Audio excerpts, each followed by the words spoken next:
大家好, 안녕하세요. 진짜 중국어 HSK 선생님 진준입니다.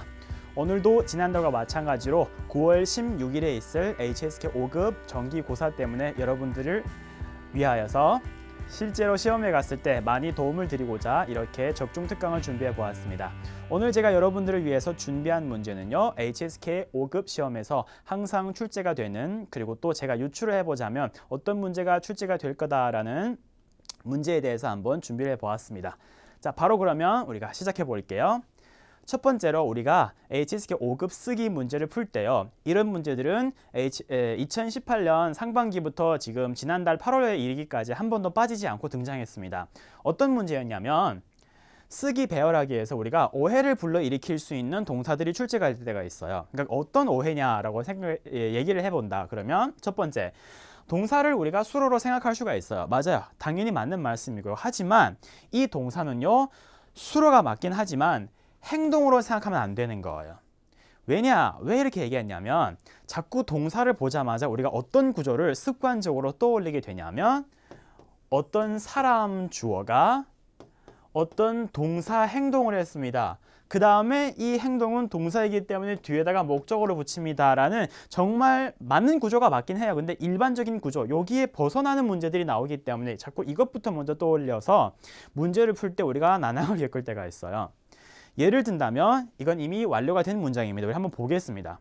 네, 첫 번째 거, 第二次书法大赛. 뭐 제2회가 되는 어떠한 경기가, 어떠한 대회가, 시합이 即将곧开幕, 이 단어가 开幕라고 읽는 단어입니다. 막이 열린다, 혹은 진행이 된다, 혹은 개최가 된다라는 얘기예요. 이 단어를 만약 내가 정확하게 연습하고 정확하게 공부를 했어서 시험에 참석했다면 너무 다행이겠지만, 어떤 오해가 생길 수가 있냐. 먼저 뒤에 있는 무라는 글자가 상당히 굉장히 글씨가 복잡해요. 때문에 앞에 있는 카이라는 글자는 우리가 기초 수업 때부터 많이 봐왔던 글자이기 때문에 뭔가가 익숙해져 있어요. 아, 카이라는 단어는 열 개자구나, 무엇인가를 열거나 뭐가 진행한다 혹은 열다라는 표현으로 쓰이는 동사가 맞습니다.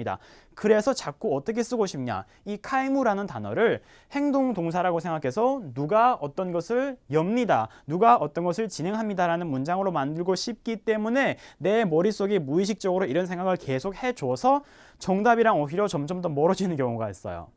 두 번째 문장도 한번 볼까요? 书架上的书, 책장에 있는 책입니다. 자, 그 다음 단어, 요 글자를 여기다가 병음을 잠깐 적어보자면 by라고 읽습니다. 동사가 맞아요. 그리고 글씨 생긴 것도 한번 볼게요. 글씨가 어떻게 생겼습니까? 앞에 이렇게 생긴 부수가 등장했잖아요. 우리가 또 알듯이 이렇게 생긴 부수는 손과 관련되어 있는 행동으로 쓰이는 단어가 많다. 그래서 이 글자의 뜻을 정확하게 모르고 정확한 용법을 아직 몰랐을 때는 시험에 갔다 그러면 이 글자를 보자마자 자꾸 또 역시 어떤 행동을 했구나, 사람이 손으로 무엇을 했구나, 그래서 사람 단어를 찾으려고 하고 무엇을 했다라는 문장을 만든다 그러면 이 문제랑 정답이 점점 더 멀어지는 거예요. 일단 봐보세요. 앞과 뒷부분에 사람 단어가 안 나와 있어요. 대신 주어에 어떤 단어가 쓰였습니까? 책이라는 단어가 쓰였어요. 책장 위에 있는 책이, by라는 단어는 놓다, 두다, 거치하다라는 뜻인데 뒤에 부분에는 이렇게 뜨라는 단어가 붙었기 때문에 굉장히 정치, 가지런하다, 질서정연하다는 얘기였잖아요. 때문에 이 문장은 누가 책을 두었다라는 문장이 아닌 거예요. 행동 동사로 쓰인 게 아니라 책장에 있는 이 책들은 누군가가 by 했겠죠. 말은 안 했지만 이 by를 했는데 정도부사로서 뒤에다가 어떤 표현까지 붙여줬다? 굉장히 정치, 질서정연하게, 가지런하게 두었다라는 얘기가 되는 거예요. 세 번째 문장도 여러분 마찬가지예요. 表明了라는 단어는 역시 동사입니다. 표명했다, 알렸다, 얘기해 주었다. 근데 문장에서 보면요, 文章的最后一句话, 문장에서의 제일 마지막 한마디 말은 作者的想法, 이 저자의 생각을 表明했다. 역시 주어가 사람이 아니란 말이죠.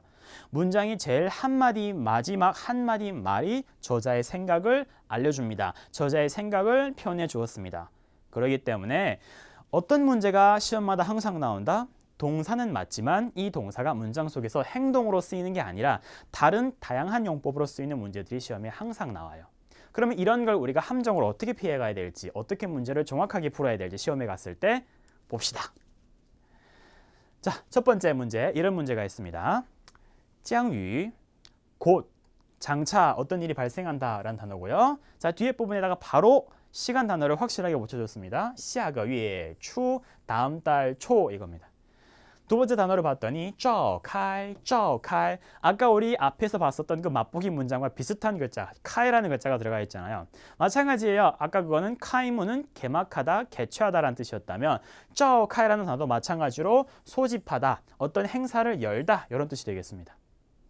그런데 이 단어가 동사가 확실하긴 하지만 누군가가 어떠한 행사를 열었다라는 문장을 만드는 게 아니에요. 왜냐하면 봐보세요. 일단 뭐가 없습니까? 주어로 쓰일 사람 단어가 없는 거예요. 이게 사람 단어가 아니냐고요? 아니죠. 여기에서는 어떻게? 我晓得 무엇의 라는 수식어일 뿐이잖아요. 校라는 글자는 学校 학교할 때 校였습니다. 그러면 我校 하면 무슨 말입니까? 우리 학교는, 우리 학교 측에서는 이런 얘기잖아요. 그래서 我校的 한다 그러면 우리 학교의 무엇, 지금 여기에다가 명사를 붙여줘야 되는 이건 하나의 수식어일 뿐이에요. 때문에 我校的 무엇이냐 명사를 본다면 여기에 있네요. 무슨 대회. 5급 단어에서는 이 단어가 이미 쉽게 우리가 다가올 거예요. 技术大会라는 단어는 기술 대회 혹은 뭔가 기술을 새로 개발하기 위해서 어떠한 대회 이런 걸 연다 이거겠죠. 우리 학교의 技术大会 이 대회가 여기에서는 누가 대회를 열다 이 문장을 얘기하고 싶은 게 아니라 이런 대회가 개최된다라는 행동이 아닌 이런 것이 발생합니다라는 그냥 문장이겠구나. 때문에 정답을 어떻게 써줘야 되냐 이 문장에서는 召开라는 단어를 보자마자 자꾸 사람을 찾아서 이게 이걸 합니다. 이 사람이 뭘 합니다가 아닌 거예요. 정답은 이렇게 만들어줘야 되는 거죠. 我校的技术大会 우리 학교의 이러한 대회가 언제? 将于下个月初 마치 옛날에 배웠었던 뭐 今天, 明天, 언제라는 시간 단어가 여기에 쓰인 거잖아요. 예, 이 시간에 어떻게 됩니다? 召开 열리게 됩니다. 소집하게 됩니다. 개최하게 됩니다. 그래서 누가 무엇을 하다라는 행동 단어로 쓰이는 동사가 아닌 거다. 명심하기. 두 번째 거, 이런 문제도 마찬가지입니다. 단어 역시 읽어보겠습니다. 放到라고 요 단어가 한 덩어리이지만 한 단어가 아니에요. 放이 놓다 두다라는 단어였고요. 到라는 단어는 끝날 수도 있고 아니다 그러면 뒤에다가 만약 장소라는 단어를 넣어준다면 이곳까지, 이곳으로, 여기에다가 이런 뜻이 되는 거잖아요. 가장 간단하게 얘기했을 때 야, 어디다 둘까? 자, 바닥에다 두어. 放到地上. 어디에다가 놓을까? 放到桌子上. 이런 식으로 항상 장소를 붙여준다면 여기에다가 이런 걸 한다라는 표현이잖아요. 그럼 아직은 모르는 거예요. 여기까지만 봤을 때는. 뒷부분 볼까요? 바로 힌트가 나오죠. 리 어디에다가 어느 안에 때문에 떠도 있고요. 리도 보였다라는 건 이 리를 일단 문장 속에서 어떻게 활용을 해야 될까요? 앞에다가 어떤 사물 명사를 넣어준 다음에 리를 썼다 그러면 이 명사 덩어리, 전체 덩어리가 뭘로 바뀌어진다? 하나의 장소 단어로 바뀐다. 예를 들어서 가방에다가 리를 쓴다면 가방 속, 교실에다가 리를 쓴다면 교실 속, 교실 안, 손에다가 리를 쓴다면 손 안에, 수중에 이렇게 되는 거잖아요. 때문에 이 다운은 여기서 마무리를 하는 게 아니고요. 뒤에다가 일단 무엇인가를 붙여줘야 되겠구나. 그러면 여기서 잠깐. 떠라는 단어는 놓다 두다이기 때문에 여기에서는 뒤에 장소를 썼지 이 장소를 두다 이런 말을 안 하잖아요. 때문에 역시 이放이라는 단어가 이 문장 속에서는 사람이 무엇을 놓았다, 내가 어디에다가 놓았다 이 얘기를 하는 게 아니란 말이죠. 요 따오라는 뒤에다가 일단 뭔가를 넣어줘야 되기 때문에. 자, 그럼 나머지 단어를 볼까요? 초티, 초티라고 읽습니다. 서랍이란 뜻입니다. 네, 초라는 단어가 한 글자의 동사로 쓰였으니 이렇게 뽑아내는 거잖아요. 서랍장과 같은 경우도 이렇게 뽑아서 쓰는 거잖아요. 그래서 초티는요 서랍이라는 명사입니다. 이거 뽑다라는 동사가 아니다. 명심하기. 所有的文件 모든 文件 문서 떠 뒤에 확실히 명사네요. 떠는 모두네요. 그래서 얘는 동사 앞에다가 쓰는 모두 어떤 일이 발생했습니다. 모두 어떻게 했습니다. 라고 써주면 되는 거고요. 자, 그럼 볼까요? 내가 아까 얘기했습니다. 放이라는 단어는 문장 속에서 행동 동사로 쓰는 게 아니라 누가 이걸 넣다, 누가 저걸 넣다가 아닌 이유는 뒷부분에서 어떤 걸 확인할 수 있었다? 放到抽屉里. 무엇을 두다가 아니라 무언가를 뒀는데 어디에다가 넣어라? 서랍 속에다가 넣어라. 이런 말을 해주는 거예요. 때문에 얘는 요 뒤에다가 장소로서 붙여주면서 뭔가가 여기에 들어있습니다라는 문장, 누가가 두다가 아니라 정답은 이렇게 만들어져야 되는 거죠. 所有的文件 모든 문서가 누군가가 뒀을 거예요. 그래서 두긴 했을 거예요. 그래서 일단 동사는 무엇을 썼습니까? 放, 놓았다, 두었다가 썼습니다. 근데 무엇을 두었다라는 문장, 행동 문제가 아니라 얘를 두었더니 이 문서가 어디에 있다? 抽屉里, 서랍 속에 있다. 즉 모든 문서는 다 서랍 속에다가 놓았습니다. 다 서랍 속에 들어있습니다. 라는 동사 뒤에다가 보어로 써줘야 되는 사람 주어가 아닌 행동 문제가 아니다. 네, 두 번째 거였어요. 그래서 이와 같이 시험에서 딱 갔는데 동사가 보인다. 바로 섣불리 사람이 뭘 했다. 아닐 수도 있다. 이런 일이 발생했습니다. 일이 되었습니다. 라는 그냥 일반 형태의 서술 문장이 될 수도 있기 때문에 명심하기입니다. 이게 오늘 우리가 여러분들을 위해서 준비했던 첫 번째 유형이고요. 두 번째 유형이 있다면 이 부분 보겠습니다. 자, 특수구문 부분입니다. 시험마다 이번 시험에는 받자문이라는 특수구문이 나왔다. 다음 시험에는 랑이라는 사역동사 특수구문이 나왔다. 혹은 또 지난달과 같은 경우에는 시험을 봤더니 전현문이 2개나 나와 있더라고요. 근데 이렇게 시험에서 나오는 특수구문은 매번 모든 특수구문들이 한꺼번에 다 등장하지는 않아요. 이번에는 요거, 다음에는 요거 이렇게 복불병 형식으로 이렇게 조금씩 바꿔가면서 나름 뭔가의 규칙이 보이는 거야. 근데 요즘에 시험들을 봤더니 여러분 비교문이 잘 안 나왔어요. 그래서 이제 보면 우리가 비교문이 시험에서 출제가 될 때가 되었거든요. 그래서 오늘은 또 여러분들을 위해서 비교문에 대한 우리가 부분을 한번 선생님이 준비해 보았습니다. 비교문이라는 건 일단 두 가지 물체가 있거나 혹은 두 어떠한 대상이 있는데 이 두 가지를 비교하는 문장이 비교문인 거예요. 그죠? 이건 다 알고 있을 겁니다. 그래서 비교문을 우리가 먼저 알아보기 쉽게 공식적으로 이걸 딱 적어봤을 때는 일단 이런 현상이 나오는 거예요. 작은 숫자를 먼저 보지 말고요. A, B, B, 수로라고 써졌을 때는 A는 B보다 이러하다 라는 표현이 되잖아요. 근데 이거는 정말 간단하게 3, 4급 정도에서 시험에서 자주 출제가 되는 가장 기본적인 형태고요. 이제는 5급이기 때문에 어떤 것까지 알아줘야 되냐. 이런 기본 형태에다가 1번 자리이거나 2번 자리이거나 혹은 수로 뒤에 3번 자리에다가 이런 데다가 수식어를 뭔가를 넣어줄 수 있다. 즉 단어를 우리가 다 배워라고 기본 형태로 만들었더니 남아도는 한 단어가 있는 거예요. 그러니까 이 단어를 여기다가 넣어야 되는 건지 수로 바로 앞에 넣어야 되는 건지 아니면 수로 뒤에 보어로 써야 되는지 우리한테 헷갈리도록 출제가 되는 경우가 많았습니다. 지금까지 시험에서 봤다 그러면 어느 자리일지를 어떻게 판단할까요? 이것만 기억합시다, 여러분. 자, 1번, 2번, 3번은 제가 거꾸로 썼어요. 왜냐하면요, 여러분 3번부터 판단하는 게 우리가 이게 자리를 판단해 줄 때 가장 쉬워요. 왜냐하면 3번 자리 봐볼게요. 수로 뒤에 쓰였으니까 일단 비교문의 수로다. 비교를 하기 위해서는 행동 수로는 쓰지 않을 거란 말이죠. 그러면 요 수로는 대부분 어떻게 주술 구조가 될 수도 있겠고요. 또 일반적으로는 형용사의 수로가 많이 쓰입니다. 그러면 형용사 뒤에는 더 이상 뭐가 없습니까? 목적어가 없어요. 없어. 당연히 수로 비교문 뒤에는 보어가 당연히 쓰였겠죠. 때문에 보어로 쓰일 법한 단어들이 나왔잖아요. 그럼 바로 일단 수로 뒤에 넣는 거예요.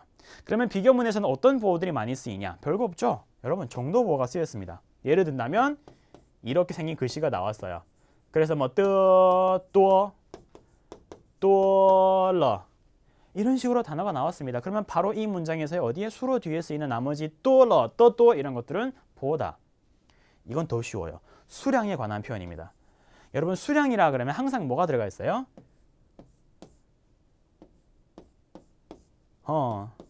이렇게 숫자를 얘기하는 한자가 나와야 되잖아요. 그 단어의 의미가 뭐든 숫자가 얘기가 되는 숫자를 의미하는 한자가 딱 나왔어요. 그 단어는 비교문에서 동사 뒤에 써야 되는 보어예요. 너무 쉽잖아.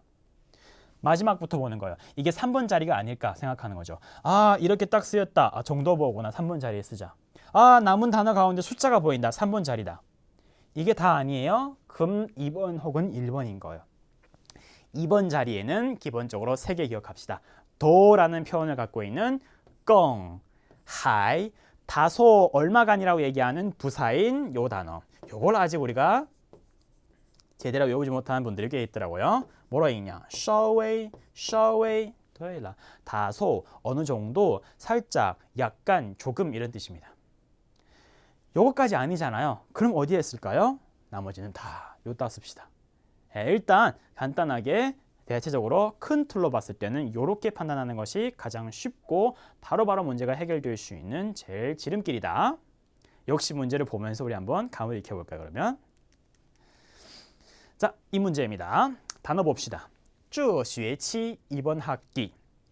아까 내가 읽으라고 했었던 2번 자리에 썼던 그 단어 稍微论文主题 논문 주제 비교하는 문장이구나. 뒤에 부분에 이미 붙여줬습니다. 上学期 지난 학기를 붙여주었잖아요.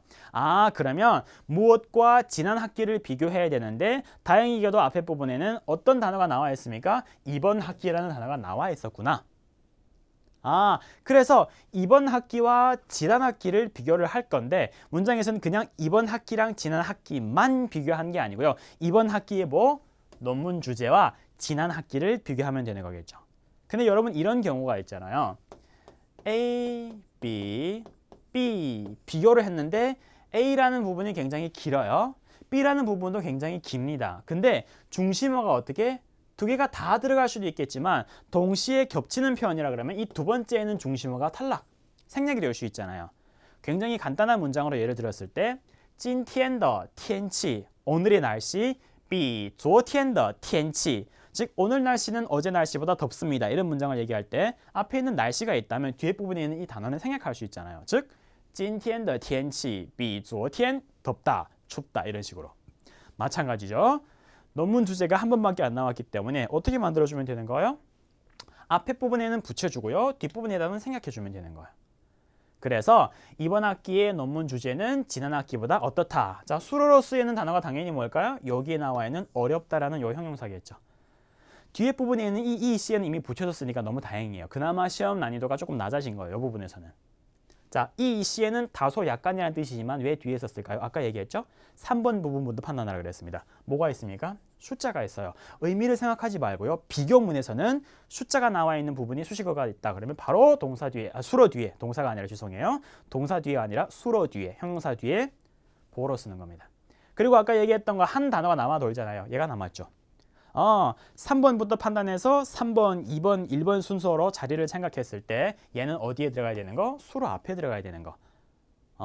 물론 나중에 익숙해져서 稍微 수러 이시에 稍微 수러 이시에 다소 어떻다라는 표현을 할 때는 이렇게 덩어리째로 쓴다라는 걸 익숙해져서 문장에 가서 딱 바로 쓸 수 있다면 더 좋겠지만 아직 조금 미숙한 상태라 그러면 아까 얘기했던 3번, 2번, 1번 자리를 꼭 챙겨줄 수 있기를 바랍니다.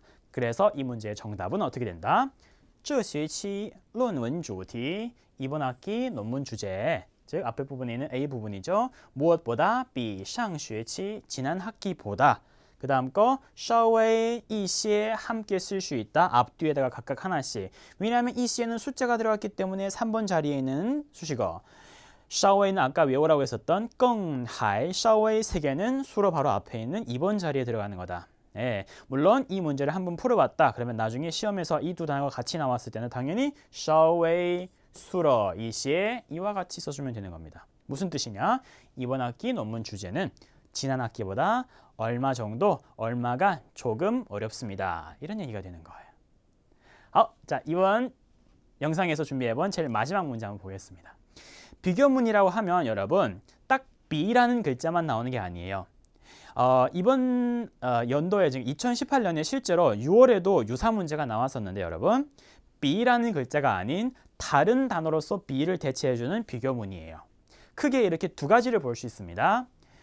아까도 얘기했듯이 A, B, B 그리고 수로 보 이런 상태가 시험 문제에서 나온다. 그러면 이건 정말 기본적인 거고요. 근데 여기에다가 B 자리에 이런 단어가 바뀌어서 나올 때가 있습니다. 첫 번째, 뿌루, 뿌루, 뿌루 기억합니다. 没有이 단어. 물론 옛날에 배웠었던 있다 없다 할 때 그 없다라는 글자 그 단어랑 똑같이 생긴 건 맞아요. 근데 비교문에서 B의 대신에 쓰인단 말이죠. 때문에 앞뒤 구조는 똑같이 지켜줬을 때 A, 不如 B, 这么거나 혹은 나머를 넣어서 수로라고 했을 때는 A는 B만큼 그러하지 못합니다. A는 B보다 어떠하지 못합니다. 즉 얘는 아까 A가 B보다 어떠합니다 했다면 얘는 그러지 못한다라는 얘기고요. 마찬가지예요. A 没有 B 那么거나 这么 하고 나서 수로를 해줬으면 역시 A는 B만큼 그러하지 못해요라는 비교문이 되는 거예요. 보다를 안 썼다고 해서 비교문이 안 되는 거 아니잖아요. 이만큼, 그건 만하지 못합니다. 그만큼이 안 돼요. 이것도 비교하는 문장이란 말이죠. 때문에 뿌르거나 메이오라는 단어도 시험에서 딱 보자마자 아 이게 비교문이 아닐까 의심해 보는 거. 때문에 이 문제를 봤을 때는 어떤 단어가 나옵니까? 그렇죠. 얘가 나오잖아요. 그리고 이 단어를 봤는데 갈피를 못 잡는 사람들이 있어요. 그러면 여러분 이 두 단어에서 또 힌트를 얻을 수 있는 거예요. 첫 번째, 今年的 今年 무슨 말입니까? 올해잖아요. 정치에는 무슨 말입니까? 정은 어디서부터라는 전치사일지라도 정치에는 시간을 얘기하는 단어잖아요. 과거. 얘는 올해. 얘는 과거. 비교할 만한 굉장히 동등한 시간 덩어리가 두 개가 있잖아요. 거기에다가 찐년이라는 단어는 또를 붙였다는 건 야 여기다 명사를 넣어야 되겠다. 아까도 얘기했듯이 하나는 명사를 생략, 하나는 명사를 지켜주는 거. 앞에 거는 지켜주고 뒤에는 생략하는 거. 무슨 말인지 알죠? 그래서 어떻게 됩니까? 요 형태를 골라 잡아야 되는 거죠. 그리고 여기에다가 붙여줄 명사는 후보가 얘랑 얘가 있다 그러면 여기서는 하오는 어디에다가 수로 자리에 써야 되는 거 좋다 이거잖아요. 그럼 나머지 하나밖에 안 남았죠. 얘가 저기에다 붙여줘야 될 명사겠죠. 자, 요 단어를 외우고 갑시다. 앞에 있는 글자 시아오라고 읽습니다. 시아오라고 읽습니다. 여기 한 단어가 맞지만 일단 글자를 뜯어서 우리 기억할게요. 시아오라는 단어는 팔다라는 뜻입니다. 그래서 듣기거나 독해에서 자주 나오는 또 판매, 팔다, 그 다음에 뭐 마케팅 이런 얘기를 하면서 어떤 단어가 있냐? 샤오쇼, 샤오쇼라는 단어가 있어요. 아이고야. 그래서 이 판매하다라는 단어에 샤오라는 글자랑 수량, 수량 할 때 량을 넣는다면 판매량, 매출, 그래서 얼마를 팔았는지를 얘기하는 겁니다. 아하, 올해의 매출은 이 단어를 그냥 B와 같은 존재라고 생각했을 때 언제랑 비교했다? 정치엔, 과거랑 비교했습니다. 그래서 올해 매출이 더 어땠습니까? 더 좋았습니다. 때문에 정답은 今年的销量 오늘의 매출, 올해의 매출은 不如从前 만약 B, 정치엔 그랬다면 과거보다 좋았습니다. 인데 不如이기 때문에 과거만큼 좋지는 못합니다. 역시 비교문. 포인트는 다시 한번 마지막으로 정리하자면 무슨 말이냐? B라는 글자 대신에 비교문에서 뿌루, 메이오가 들어갈 수 있다. 그러면 A는 B보다 어떻다가 아니라 A는 B만큼 안 돼요. A는 B만큼 어떠하지 못해요 라는 부정 형태의 비교문이 될 수 있다라는 걸 명심해 줬으면 하는 바람에서 이 문제를 한번 넣어보았습니다.